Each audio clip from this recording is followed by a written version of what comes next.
All right. My name's Sarah Frederick. I work for Rangeley Lakes Heritage Trust. We are in our dark skies, our first one for 2023. Unfortunately, the weather didn't quite cooperate with us tonight, but we are hosting it virtual. So I'm going to hand things off to John to get started. Great. Thanks, Sarah. My name's John Meter. I am the director of Northern Stars Planetarium, which is a portable planetarium. I was in the Rangeley schools back in the fall. I guess it might have been October or late September. And so if you have children, they may have been in my planetarium back then. I'm also the vice president of Dark Sky Maine, which helps organizations and towns and people understand the importance of keeping your lights shining down and protecting our skies so we can see the stars.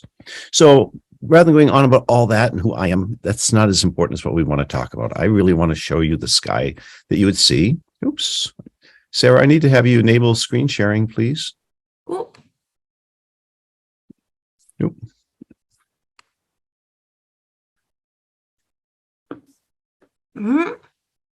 Hold on. Okay. We'll get there, folks. Modern technology. Okay, I think next. I hit the wrong button. That was me. Okay.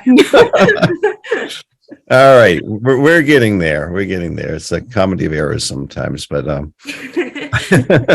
we will get there. So hopefully at this point, you are looking at the sunset. And I realize I want to make one little adjustment before we go too far, because this is the sunset tonight. And tonight is overcast, at least it is for me, and I'm in Waterville, Maine, and I think it's probably overcast up your way in Rangeley.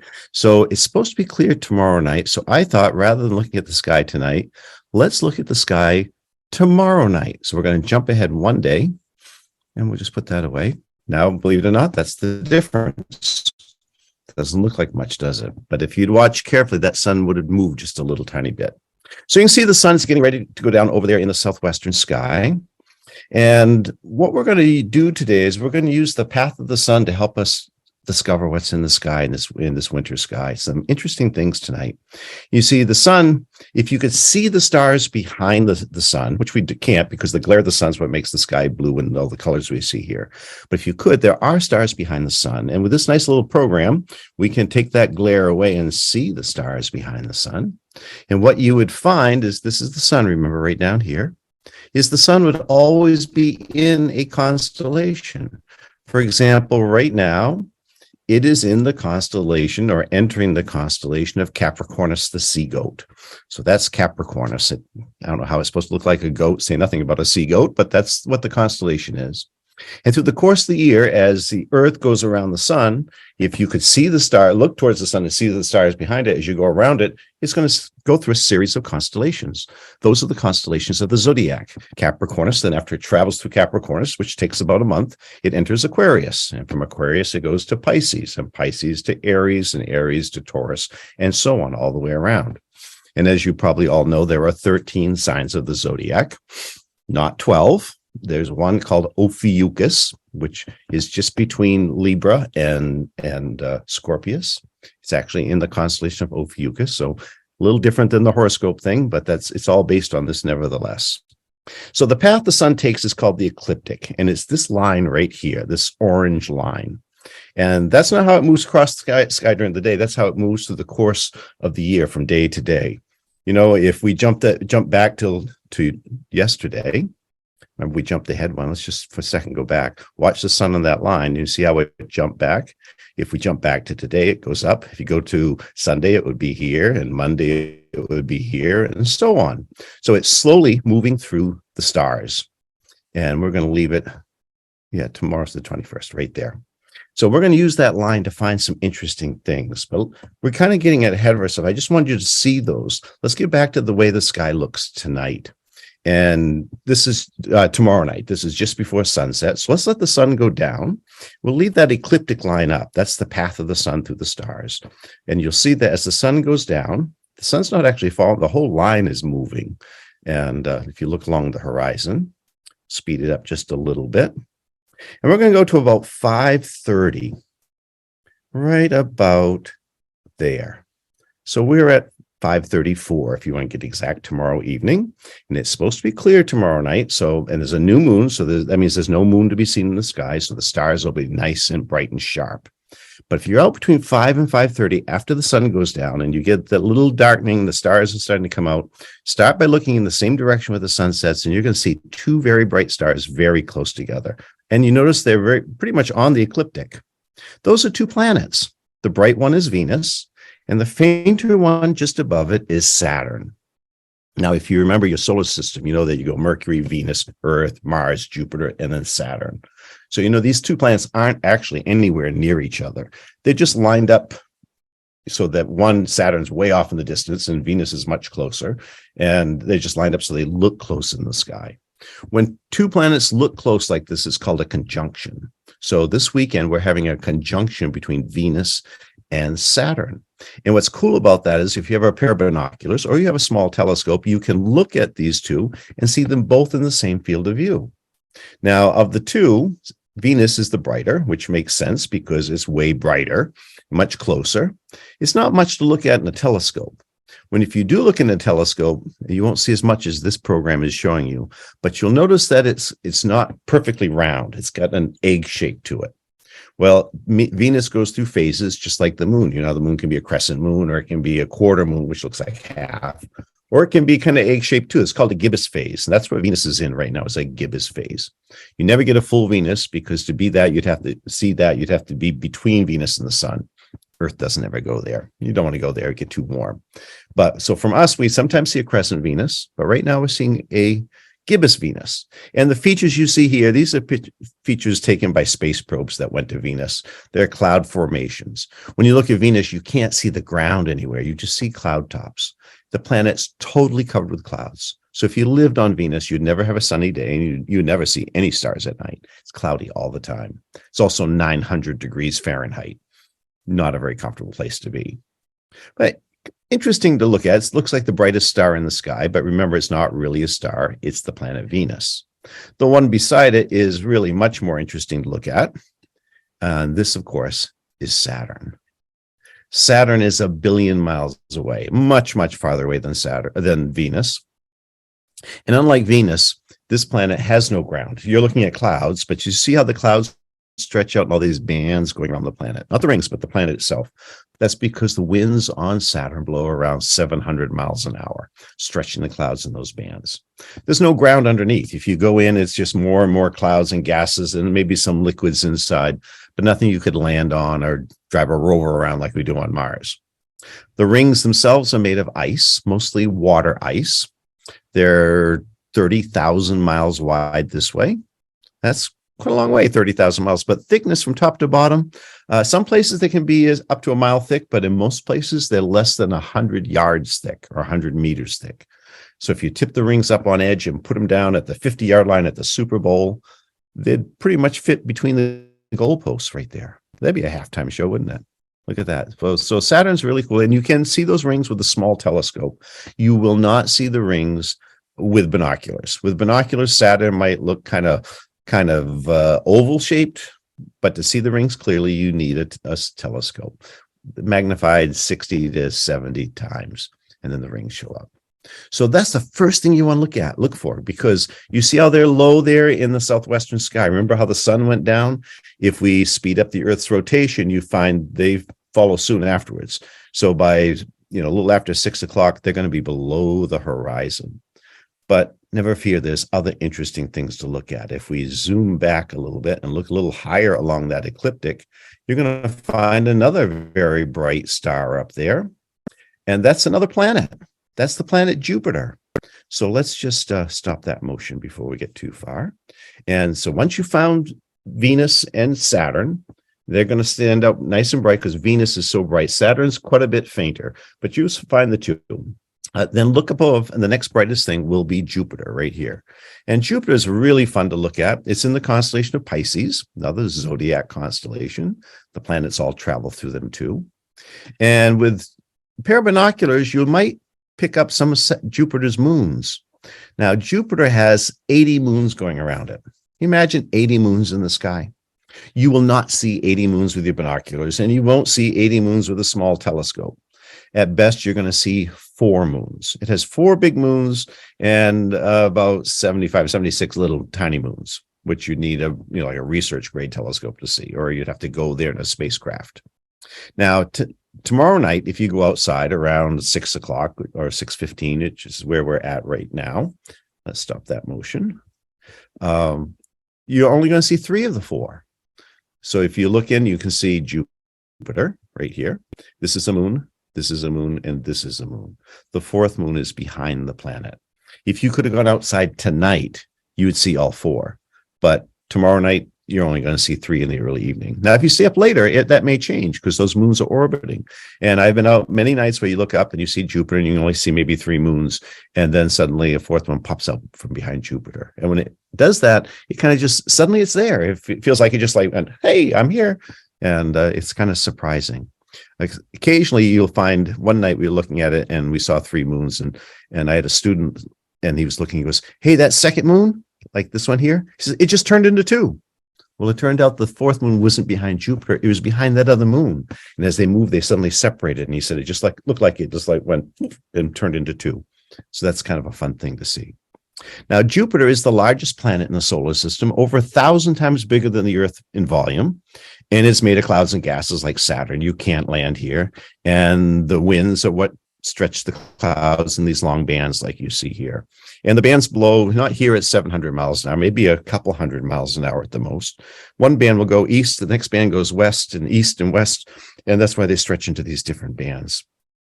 And with a backyard telescope, you can see the 2 dark bands. You won't see the color here. Color pretty much shows up when you take photographs of things.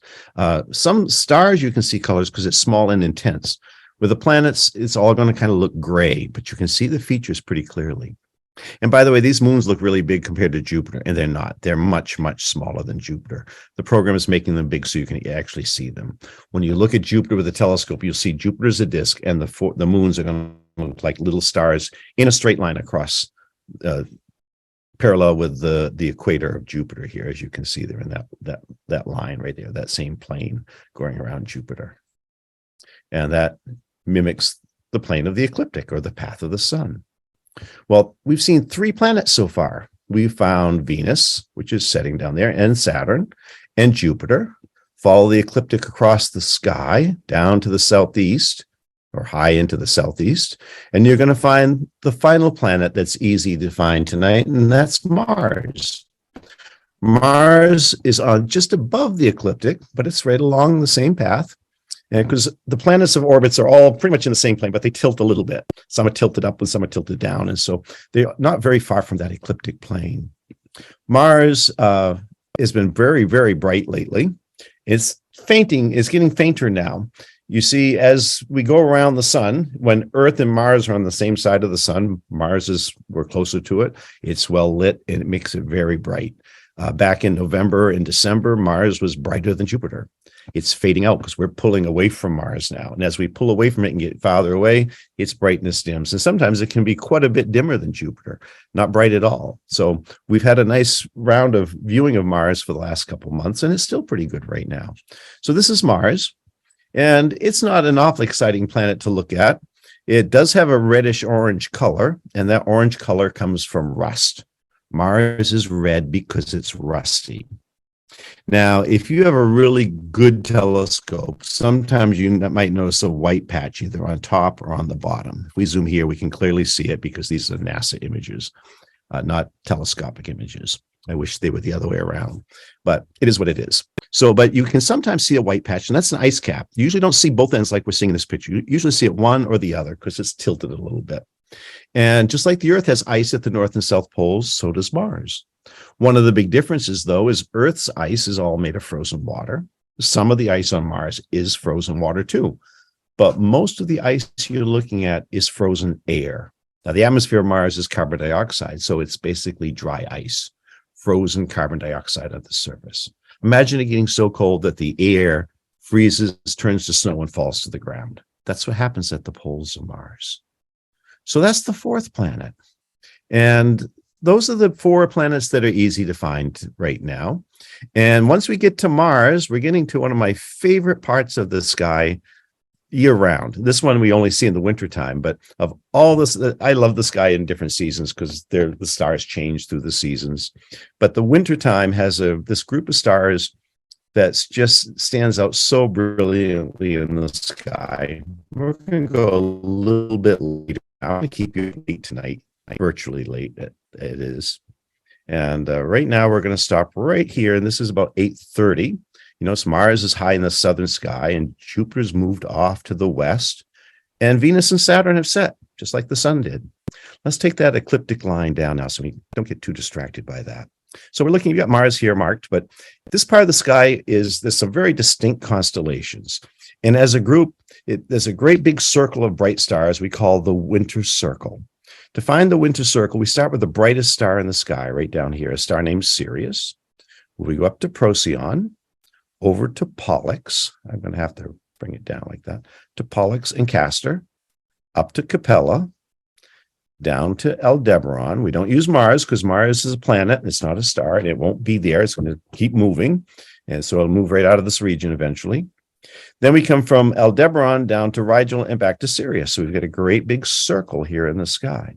Now, that's not a constellation. It's what astronomers would call an asterism, which is a group of stars that's easy to identify. You find this great big circle in the southern winter sky. That's why it's called the winter circle.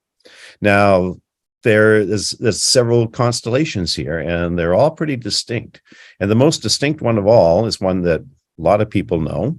It's called Orion the Hunter. He's right here. To see Orion, all you got to do is go out and look up in the southern sky and look for 3 stars in a nice short straight line right there. That's Orion's belt. Now, I find even people who don't know the stars, if you ask them what they do know, they know the Big Dipper, which we'll see later, and they know Orion's belt. So if you find Orion's belt, that's where you want to start. There's more to Orion than the belt, though. So start with his belt. He has a leg here to a star named Rigel, and a leg down here to a star named Safe. Then you might notice his belt looks like it's pulled down to one side. That's because hanging from his belt right here is a big, heavy sword. And it tugs his belt down. Above his belt, he has a body like this. His 2 shoulders are Betelgeuse and Bellatrix. And right above his shoulders, this little clump of stars marks his head. He's got an arm coming up here like this with a club or a stick in his hand. Come back down his arm and across his shoulders. His other arm comes down here. I like to pretend that star is his elbow. And this curve of stars is his shield. So let's put some lines on him like this. Actually, let me shut those off for just a second. Let's just clear it. So we just have Orion. Oh, that's not what I want. Hold on. There we go. I just do one at a time so we can keep focused. There's Orion. Now, what you're going to find is this program draws the lines differently than I just drew them for you. And you're going to find that if you have an app on your phone or an app on your laptop or your tablet, and you look at the way they draw Orion, they'll probably draw it a little differently. If you get 2 apps and look at Orion in both of them, you'll see they use the same stars, but they might connect the dots a little differently. There's no really right or wrong way to do this. When the constellations were officially designated in the 1920s, they didn't designate which lines you draw this way. They just said, everything in this polygon is Orion. Connect the dots any way you want. And they divided the whole sky up into these irregular polygons, kind of covering the traditional constellations, realizing that different people draw them differently. And it's just, if you connect the dots, you want to use the ones within the region that's Orion. Everything in that red polygon is part of Orion. So this program draws him like this. I draw him a little differently. I don't put a line between his feet because I think he'd trip and fall down. I draw a line between his shoulders, then I draw a line up to his head. But, it's whatever works for you. I always like to draw his sword here, too, because that seems pretty important. So there's Orion. And you might notice he has his shield up, and he's got a club raised, like he's going to clobber somebody. Well, that's because he's fighting with Taurus the bull. And Mars is sitting on the back of the bull. Now, to see this bull, we draw our line up through Orion's belt, and it roughly points you to this bright star Aldebaran. And you notice there's a V shape with it. That's a group known as the Hyades. The Hyades are an open cluster of stars. Open clusters are young stars. Stars form from nebulas. And I'm going to show you a nebula in a minute where stars are forming right now. And nebulas are giant clouds of hydrogen gas floating in space, and stars are made of hydrogen. Gravity pulls the nebulas together over millions of years, and they start clumping up. As they clump up, they get more gravity, so they pull more gas in, and they clump up, and they turn into these hot, glowing balls. And once there's enough mass there, the pressure builds up so that the hydrogen in the core gets squeezed together by the pressure of all this gravity and all this mass, and nuclear fusion takes place. The hydrogen starts turning into helium. And when that happens, that gives off tremendous amounts of energy, and the star starts to shine. Fusion is what makes stars shine. And so these are the Hyades are an open cluster of young stars, because one nebula can have enough hydrogen to make dozens, sometimes hundreds of stars. And as the stars form, the nebulosity gets eaten up and turns into this cluster. So this is the closest cluster to the Earth. The Hyades are 153 light years away. That means it takes the light 153 years to get from there to us. And that's the closest one. And the bright star Aldebaran is technically not in the cluster. It's not part of that group. It didn't form from the nebula that the other stars did. It's only half the distance. It's only 65 light years away. So it's lined up kind of like Venus is closer than Saturn. They just lined up so they look like they're next to each other. Aldebaran looks like it's part of these, but it's really just lined up in front of it. So to see the bull, we kind of get sidelined there by the Hyades, which I think is a really cool group of stars. We picture the Hyades as the bull's face. Aldebaran's one eye, and kids always want there to be two eyes, so I use this star to be the other eye and say he's been in a fight, so he's got a black eye or something. The little V is his mouth here, and then we've got a couple horns, one out to this star and one up to this star, so he's got big horns. The back of his head and neck come down just underneath Mars. His back comes over to another open cluster, one further away. This one's called the Pleiades, or the Seven Sisters. This one's about 400 light years away, so a little over twice as far away as the Hyades. And this one's really pretty to look at. Here's some lines for Taurus the bull. So this is his back, and this is one of his legs. And this program, sometimes they do a good job. And this time, I don't like the way they do Taurus, because I always draw another leg coming down this line of stars, because he's charging at Orion. You could at least give him two front legs. And I always have his belly come up to this star. And it's just the bust of the bull. There's no hind legs or a tail. So he's charging at Orion. That's why Orion has his shield up and his club ready to clobber him one. But the Pleiades here, that's worth looking at. And the best way to look at the Pleiades is not with a telescope, it's with binoculars. If you take out your binoculars and look at the Seven Sisters, it is really, really pretty. It looks like this. Now, the nebulosity around there isn't going to show up unless you take a photograph. It's intrinsically not as bright as it looks here. When you take a photograph, it can show up. I've taken some really nice pictures of the Pleiades where you can see all that. It's really there. But when you look at it through your binoculars, it's going to look more like this. You won't see all that fine detail. But it's still pretty. It looks like a little pile of diamonds in the sky. It's very, very, very pretty to look at. In mythology, those girls were scared of Orion. He was chasing them, and Zeus came to save them from Orion. And Zeus often took the form of a bull, and he swept down and pulled them on his back. So Orion's fighting for the Seven Sisters. Now, Orion's not fighting this bull all by himself. If we go down through Orion's belt, we come to the bright star Sirius. And Sirius is the brightest star in the entire night sky. And it marks the collar of Canis Major, the big dog. Orion has two dogs beside him, Canis Major and Canis Minor, the big dog and the little dog. We're going to do the big dog first. So to find it, remember just the way we went up through Orion's belt to find the face of the bull, go down through Orion's belt and you'll find Sirius, the dog star, the brightest star in the night sky. Now, Venus and Jupiter might look brighter, but remember, they're not stars, they're planets. So for the stars, Sirius is always the brightest. It's 8.6 light years away. That's not the closest star. There are stars closer. They're just not as bright. So because this one's bright because it's relatively close, some stars are bright because they're really powerful, and some stars can be close and barely visible because they're small stars that are not shining very brightly. Well, this one's kind of in the middle. To see the dog, let's just draw some lines here to make it a little easier for you. So remember, this is his collar. This little triangle is his head with his nose out in front. a body here and a couple front legs and a couple back legs and a tail. Not a bad dot to dot dog. So if we take it away, now look at the stars and see if you can see it on your own. Remember, when you're outside, there aren't any lines between the stars. These lines are helpful when you're learning them using a program like this or an app on your phone. But when you get outdoors, you got to learn how to see them without the lines. Use that old imagination that we all had as kids, and it helps a lot. Now, when I first started learning constellations, I wanted to learn them when I was a kid, and I was about 10 years old. My mom gave me a book from National Geographic. Do you get better than that? But all their pictures look like this.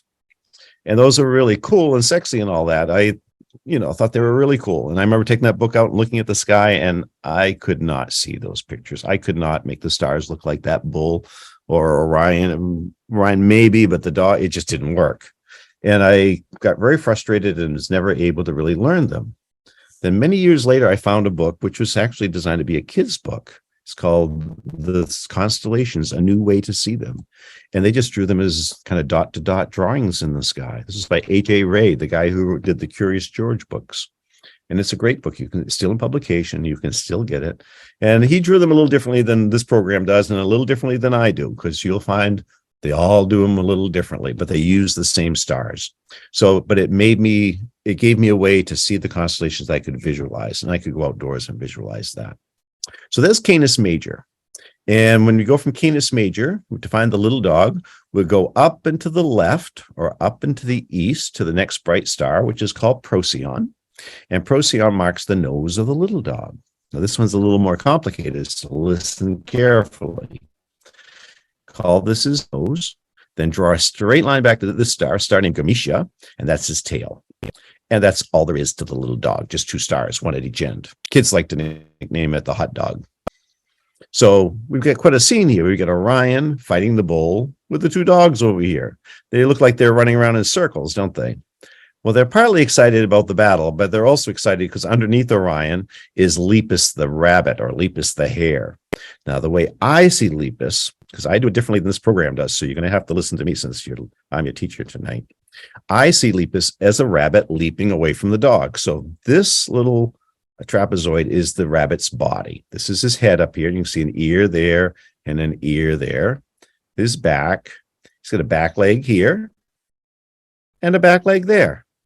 Then you don't want the poor little guy to land on his face. So let's come over here and give him a front leg here and a front leg there, and he's leaping away. They draw him a little differently. I don't like it. I'm not sure exactly what this is supposed to be. Rabbits don't have long tails like that, but everyone does it their own way. But that's Lepus the hare. So we've got the two dogs. They're all excited because a rabbit just jumped out of the bushes, apparently, and Orion's busy, meanwhile, fighting Taurus the bull. Well, we've got a couple spectators, too. If we go around that winter circle, remember, from Rigel to Sirius to Procyon, we come up to Pollux and Castor. They're in the Gemini twins, which are two stick people. Pretty easy to see, too. So this is Pollux's head. He has a stick body with two legs, two long legs, and two arms. He's holding hands with his brother. And this is his brother Castor with a long neck and longer body and shorter legs. They're fraternal twins, obviously. And they're kind of standing on this, I don't know if you can see this cloudy area through Zoom. It looks a little hazy right through here. That's the Milky Way. The Milky Way is not as bright this time of year. It's not like in the summer and the fall, it's really distinct if you're in a dark spot.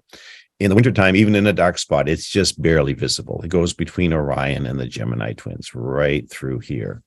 If we get rid of a little atmosphere, it'll show up a little better. Let's get to a nice dark spot. After all, you guys are in Rangeley, and Rangeley has better skies, so we need a few more stars there. It's a little better.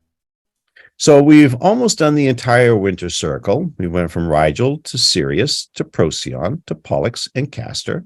And then we come over to Capella. Capella is one of the brightest stars in the sky. I forget what the number is. It's like 8 or 9 or 10th brightest star. It's right up there. And it's in the most difficult to visualize. I mean, little dog may be difficult for people, but when you think there's a hot dog, that makes it easy. This is in a constellation called Auriga. And Auriga is a charioteer. Remember Ben-Hur driving the chariot? Sounds pretty exciting. So how do you make this group of stars look like a chariot driver? Good question. I always imagine this is the chariot, and I draw a line through here. So this is the chariot down here, and this is the guy's head. And he's that's the wheels gone and the horses aren't there, and the best you can do. But that's not it's more complicated than even that. The word Capella, the name of the brightest star, means she-goat. So that's a female goat. And then these three stars right here are known as the kids, baby goats. So it's not just a guy driving a chariot, which is hard to see. It's a guy driving a chariot holding a goat and her three baby kids. The ancients, needed something better to do, I guess, to come up with visions in the sky like that. But that is the winter circle. And while Auriga is not the easiest constellation to visualize, it does make a nice little smaller circle here. In Hawaii, it's known as the lei, like the lei of flowers they put around your neck when you arrive in Hawaii. So, and to me, that's a much better visualization to have. Around the world, people didn't all see constellations exactly the same way. So this is the winter circle, a great part of the sky to explore. And just to explore it a little deeper, I showed you the Pleiades and we talked about the Hyades. And I said they're young stars. These stars are like the Pleiades. They're maybe 300 million years old. That sounds old, right?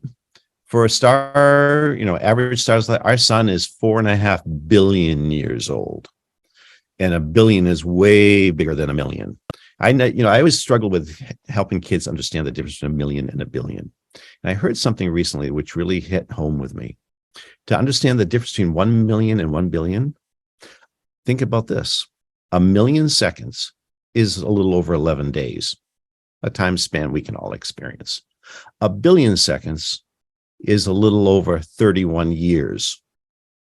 That's a much greater length of time than 11 days. So when we talk about stars that are 300 million years old, that's really not very old compared to a star like the sun, which is 4.5 billion years old, much, much older. And our sun's a middle-aged star. So these young stars like the Hyades and the Pleiades we see here in Taurus the Bull, those are like teenage stars or middle school kids. They're like in 5th grade or something. But if you come back to Orion, remember I said they form from nebulae. And nebulae are big clouds of gas. And if you look at Orion's sword, even with your eyes, you look at those stars and they look a little fuzzy. And with binoculars, you'll see they definitely look fuzzy. And that's because down in that sword, there is a nebula. And it looks sort of like this. When you take a picture, you're going to see a lot of red and some blue. With your eyes, it's all going to look white and gray. But this is a giant cloud of hydrogen gas. And when I say it's giant, from one side to the other is about 40 light years across. Now remember, a light year is not really a length of time. It's a distance, like an inch is a little distance. A mile is a bigger distance. A light year is the distance a beam of light would travel in a year's time. And light travels at the incredible speed of 186,000 miles per second. So at the speed of light, you could go around the Earth 7.5 times in 1 second. That's pretty fast. If you go at that speed in a straight line for 1 year, the distance you'd cover would be 1 light year. This is 40 light years across. It's huge and it's shrinking. Gravity's pulling that stuff together. And the brightness in here is from young stars that are forming. And there's enough gas in this cloud to make 400 or 500 stars like our sun. And that whole process can take, 20 million years perhaps. So if you came back 20 million years from now, this nebula won't be here. In its place will be a cluster of stars, much like the Hyades up here, or the Pleiades up here. Or if you come down to Sirius, right under Sirius, look with your binoculars, you're going to see a fuzzy little spot right there. You're going to discover there are lots of fuzzy spots in the sky. This one's called M51, otherwise known as Aristotle's cluster, and it's another little cluster of stars. And Aristotle's cluster is one of my favorites because it's kind of hidden. You got to know where to look for it, but it's right underneath Sirius, so it's not hard to find. This one has about 80 to 100 stars, and it's about 25 light years in diameter across the cluster. And it's pretty easy to find. And when you look, the thing about stars is sometimes with binoculars or a telescope, the colors show. And there is a red star right in the heart of this cluster, which kind of really stands out when you look at it with a telescope. And that makes it really, really pretty to look at. So this is about 2,400 light years away. Whereas the Orion Nebula, which we just looked at, which looks so big, The Orion Nebula, I think, is 1,400 light years away. So stars form in these clusters. They form from these nebulas and turn into clusters. Over time, the gravity won't hold these together and they're going to drift apart. And some will stay together as binary pairs. If they're too close together, they orbit each other, like two people dancing, and they will dance together their entire lives. They never get divorced. Though one might die before the other one when it runs out of fuel. So when stars die, interesting things happen. This star here is a star named Betelgeuse. It's not dead yet, but it's a star near the end of its life. Now, Betelgeuse is not very old. Betelgeuse is only like, I forget the number now, but it's younger than the Pleiades, which we said were like teenage stars. Well, giant stars have a different lifespan than medium-sized stars like our sun. Our sun will last 8 billion years. So it's got another 4 to 5 billion years to go before it runs out of fuel and dies. This star, when it was young, was much more massive than the sun. And big, massive stars burn their fuel incredibly fast. So what you want to think about is giant stars live hard and they die young. And this star is going to die young. It's going to die younger than the Pleiades. And it's old, and when stars get old, they swell up.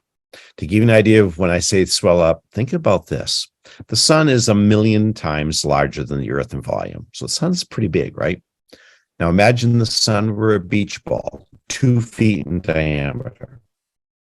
That would make the Earth the size of maybe a pea, a small pea. So that's our Earth compared to a beach ball-sized sun.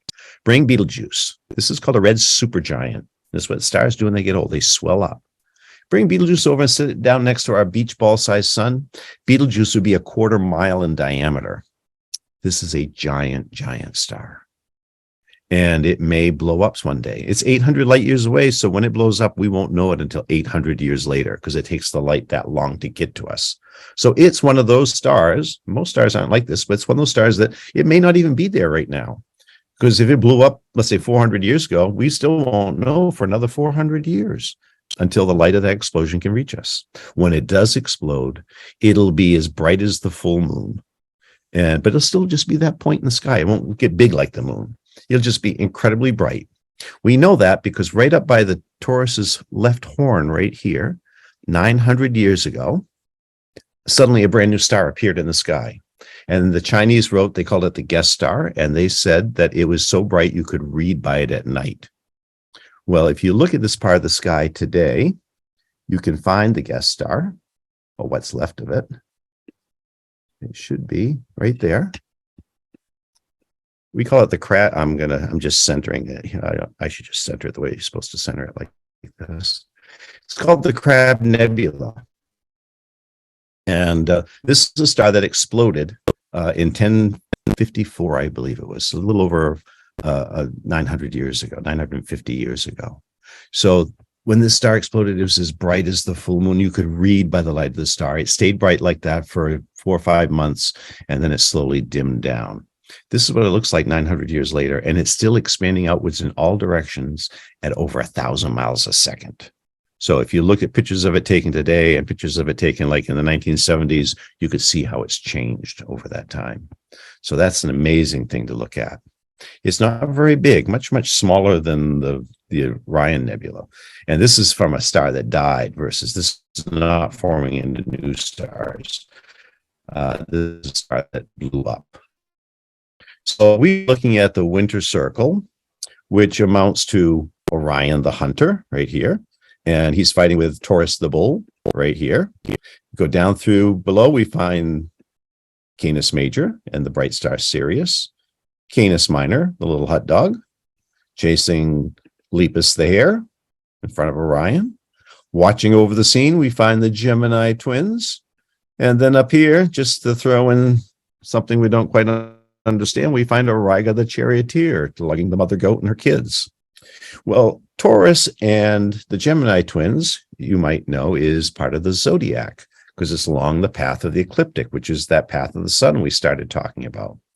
Well, I told you I'm going to keep you up late tonight, so we're going to go a little bit later. Right now, we're looking at the sky. It's about 10 minutes of 9.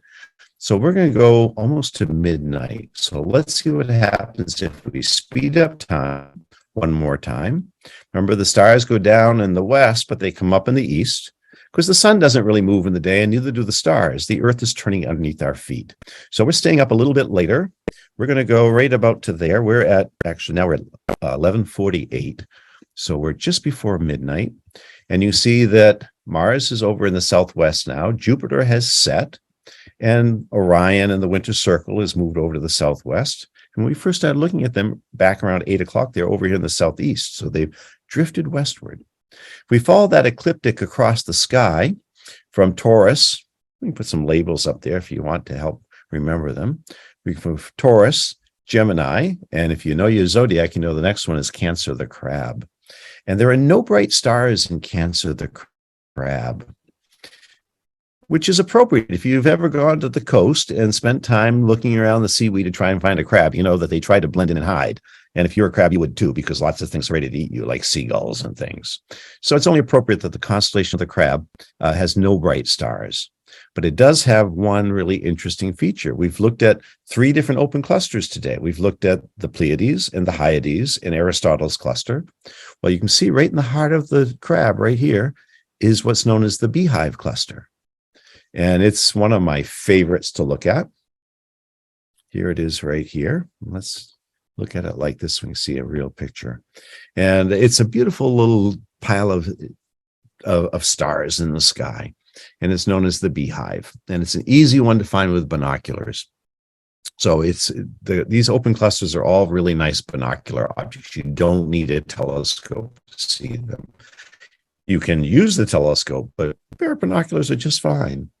And you can just barely make this out if you have just your eyes alone outside. Oops, let's turn the stars back on. So that's in Cancer, the crab.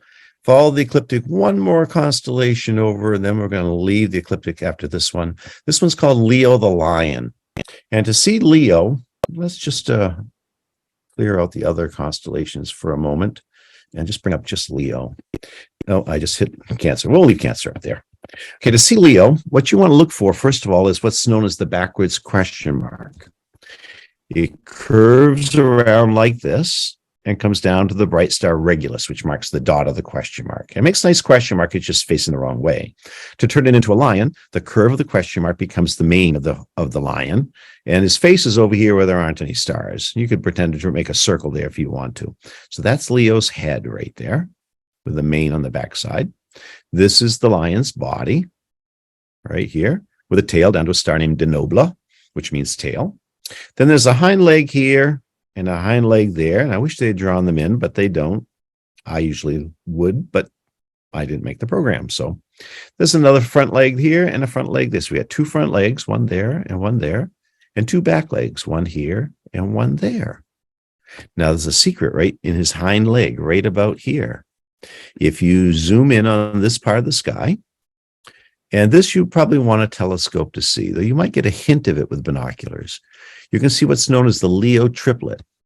And these are 3 galaxies. You can see them here now, hopefully.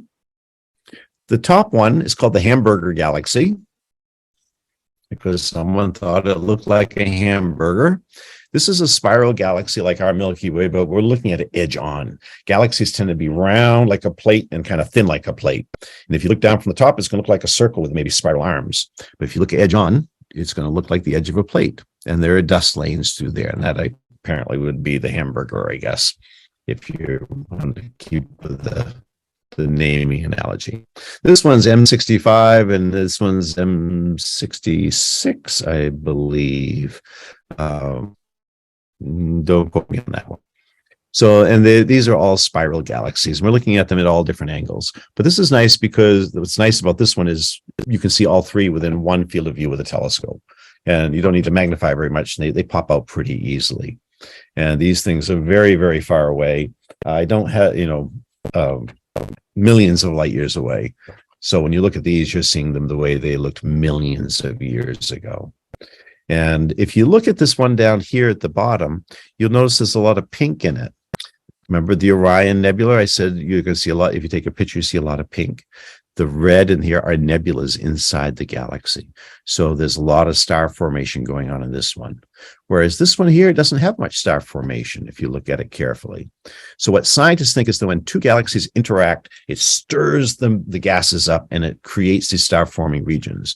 And scientists think this galaxy interacted with this one in the distant past and stirred things up and got that star formation going. Whereas this one never had that interaction. It's just lined up with the other two, and it doesn't have the same level. There are probably some nebulas in there, but not nearly as many.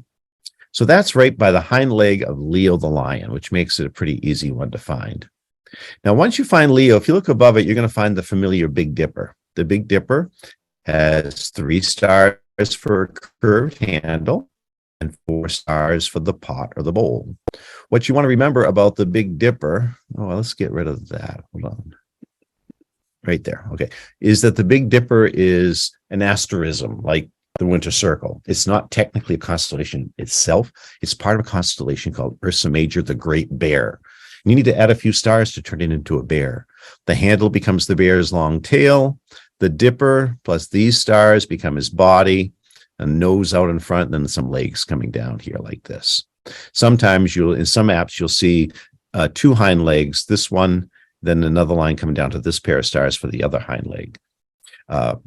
It's just a matter of how you want to draw them, because remember, really, they're just everything in the polygon. You can draw it any way you want.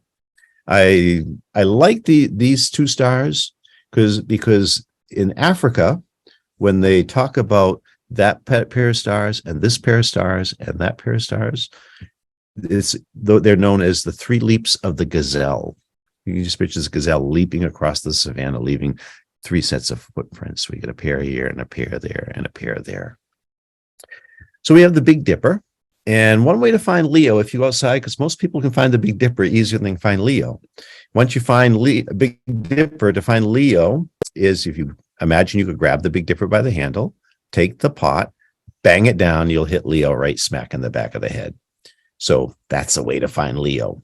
But remember, technically, the Big Dipper is the Great Bear, Leo is the lion, and then he's facing Cancer the crab with the beehive cluster in his back. Go right above the Big Dipper, and you'll find the much fainter Little Dipper. Most people can't find it, and the reason they can't find it isn't because it's so little, it's because the stars aren't very bright. The star at the end of the handle, which I have marked here, is Polaris, the North Star. Not the brightest star in the sky. It's about the 48th brightest star in the sky. It's famous because it's directly on the Earth's pole. If you draw a line from Polaris to the nearest point on the horizon, that will always be due north within a half a degree, which is pretty darn close. Now, one more constellation, which is really a springtime constellation, but remember, we're almost midnight here now. And as you get later in the evening, you're starting to see things that you'll see earlier in the evening as we move into spring. So what I want to show you something special here, but you got to find one more constellation. Follow the arc of the handle of the Big Dipper. See how it curves or arcs? Around 11:30, a bright star comes up, which you see right here, named Arcturus. If you follow the arc of the handle, it'll arc to Arcturus. And Arcturus is in the constellation of Boötes. Boötes was a picture of a man. He was the bear chaser. Remember, the Great Bear is the Big Dipper is the Great Bear, so he chases the bear across the sky. Most people have a hard time making this group of stars look like a man. Say nothing about a man chasing a bear. We usually draw it with kids as an ice cream cone. This is the cone. Draw a line between here. So this is the cone, and then we got the scoop of ice cream on top. Now, the reason I'm showing you Boötes isn't because it's my favorite constellation, though I do like it just fine. But you may have heard recently that we have a comet in the sky right now. It's been all over social media and in the news, and it's referred to as the Green Comet. That is a social media name. It's not uncommon for comets to have a green color. The green comes because of what's called dicarbon, which is carbon-2, and which is not the most stable form of carbon. And when the sunlight hits it, it makes it break down. And when it breaks down, it gives off a green light. And that's why they tend to glow with a little bit of green. So a lot of people did see Comet Neowise in the summer of 2021, which was a fantastic comet with a big long tail, and you could not miss it in the sky. And by all the hype that's been up about this comet, the Green Comet, people are expecting to see the same thing. That's not what it looks like right now. I saw it a couple nights ago, and you cannot see it without help, like without a pair of binoculars or a telescope. I went out at 11:30, 2 nights or three, I guess it was Wednesday night, with a pair of binoculars, and I had to drive away from my home because I live in town, to a nice dark spot. And I knew by looking at charts that it was right above the top of the ice cream cone. This is a star named Neckar, Nekkar, right here, Neckar. And it was right about in here. And it's still pretty close to in there. So let's zoom in and see if we can find this comet. One of these dots is the comet. And when I saw with my binoculars, it was clear I was seeing the comet, because I know I've seen about 50 comets in my life, and most of them don't sport tails, and this had no tail, and I could see no color either. Though I think if I took a photograph of it, the color would probably show up. So I know it's one of these, and I could search around and find it, but I'm going to just label it because that will make it pop out so we can see where it is. Oh, there it is up there. I was looking down a little bit. So that little dot, that's what we're looking at. That's what all the hype is about right here. And its official name is C2022 E3ZTF. The X10 means this image is actually magnified 10 times from what it would be in the real sky.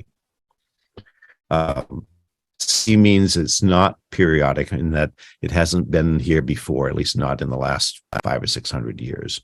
So it's coming from very far out in space. 2022 is the year it was discovered. E3 is when it was discovered. E stands for the first 2 weeks of March. You know, A is the first 2 weeks of January. B is the second 2 weeks of January, and so on through the year. And 3 means it's the third comet discovered in the first 2 weeks of March in 2022. And ZTF refers to the telescopes that discovered it. So that's its official real name. Now, if we zoom in on this thing, let's take the label off so we can see it a little bit better here. Here is our comet. And what I saw looked kind of like this. If there is a tail, it's going off this way towards the top of the picture. And so the sun's going to be down in this direction somewhere, because the comet's tail always points away from the sun. Now, it might develop more of a tail. It's going to be closest to us and the Earth around the 1st of February. It's gone around the sun, and now it's heading back out. And around the 1st of February, it's not going to come anywhere close to hitting us, but it's as close as it's going to get. And that's when it may appear brightest in the sky. It won't be in the same spot, but that's where it is right now. And it looked like a fuzzy patch of light in the sky. So to show you where, if you, let's say you want to go out and find it, it is not going to stay in this one spot. So I'm going to label it, and we're going to see how it's going to move from now to the 1st of February. We're looking at tomorrow night, and this is tomorrow night around midnight. So I'm going to lock in on this star right here, right there. And we're going to hop in time by the day. And if you watch that comet, or the label of the comet, you will see how it's going to move. I could just move this down where I can see it here. So let's go to, why is it doing it this way? There we go. That's what I want. We'll just jump a day at a time. And as we jump, you can see it's moving. This is the Little Dipper over here with some labels up. And this is Draco the Dragon, which we didn't do because it's not a very bright constellation. But as we go day by day, you can see that the comet's going to go right up by the Little Dipper, right near the bright star Kochab, which is the second brightest star on the Little Dipper. That's on the 26th, 27th of January, next Thursday night. And keep moving across the sky. So let's move up again. We'll lock in this time on the nose of the bear right here. And we'll keep it moving. Let's back off so we can, let's back off so we can see the whole thing here in a little bit now. Oh, I'm sorry. Where did he go to? I lost my comet. Hold on. It should be right here somewhere. Did I lose him? Oh, I know what I did. I backed up the month instead. Going the wrong way. Forgive me. Okay. There's our comet again. I hit the month change to the date change. All right, so there's our comet. It's just going by the Little Dipper. This is on the 30th of January, 1st of February. So find that Big Dipper. Find Polaris, which is the the North Star, which never moves. It's going to be right up there. And by this time, you don't need to get up at midnight. It'll be out as soon as it gets dark because Polaris is always in the same spot in the sky. It's always 45 degrees above the North Pole. So if you go outside at midnight, or you go outside as soon as it's dark at 7 o'clock at night on the 1st of the 31st of January or the 1st of February, you'll be able to find this comet. Find Polaris, and on the 31st, it's going to be right there. If we keep going to the 1st of February, you can see how it's moving over towards Capella, the she-goat, and Auriga, the charioteer over here. We light up our winter circle so you can be oriented to where it's going. See, there's the charioteer, there's Auriga and the kids. Keep it moving. It's going to move right down through those kids and right over by Mars. And on February 10th, it's going to be right beside the planet Mars. Now, I'm not sure how bright it's going to be by then, because as it moves from the sun, it's going to get fainter and fainter. But if you have a pair of binoculars, you might be able to see it and Mars at the same time. If we go to the 11th, you see it's gone by Mars. So it's moving quite a bit each day. So that's our comet. And it's kind of fun to chase it across the sky. So that's where it'll be come February, right between the horns of Taurus, the bull. All right. Well, that's our tour for tonight. I hope I've kept you up till midnight. I hope you're not like all falling asleep on me here, but I hope you've enjoyed that. I would like to share one more thing here real quick. So I'm going to just take this away. And I just want to show you the picture. This is the picture I drew of that comet on Wednesday night. So here's Neckar, that one at the top of the ice cream cone, or Boötes. And here was the way I drew the comet. It's just a little fuzzy patch of light in the stars. And that's really kind of what it looks like. Not like the nice comet we saw 2 years ago, Nebulae, which had a tail that stretched as far across the sky as the length of Orion. And it was bright and brilliant, and you couldn't miss it. This one's a little more subtle than that. All right. Well, I'll stop sharing here. If anyone has questions, I'll be glad to take any questions anyone might have. And otherwise, I'd like to thank you for coming to see me this evening.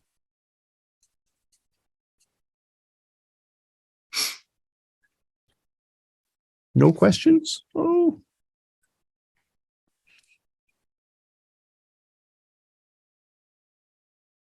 I'm not seeing anything. Well, thanks, Sarah. That's okay. Thanks, Sarah, for hosting tonight. I appreciate you being out on a Friday night doing this with me. Yeah, I got walked out. I had a snow day today, so. Oh, yeah. So you didn't put in the long day today. No, thankfully. Well, thanks everyone so much for joining us. We've got a couple more events for Dark Skies coming up. We've got a snowshoe tour if the weather holds out for us again on February 20th. It's a Monday night, but it is the Monday of school vacation. We also have one, I believe it's March 17th, and again, it's a snowshoe tour. So again, hopefully the weather will kind of hold out for us. And we'll actually be able to do it in person, crossing our fingers on that. And then we are going to have some events for International Dark Skies Week this year. I just got to double check those dates. It looks like it is from April 16th to April 23rd. So we'll have a Dark Skies event during that week. We'll also have some other virtual events and maybe some posters and stuff that we'll have in the office. We're still kind of working out some of the details, but there will definitely be more to come on that. Cool. Well, thanks, everyone. I hope you all get outside tomorrow night and see if you can find some of these things. So look for that conjunction between Venus and Saturn. That's only going to last for a couple of days. And see if you can find that cool little comet. That's the real challenge.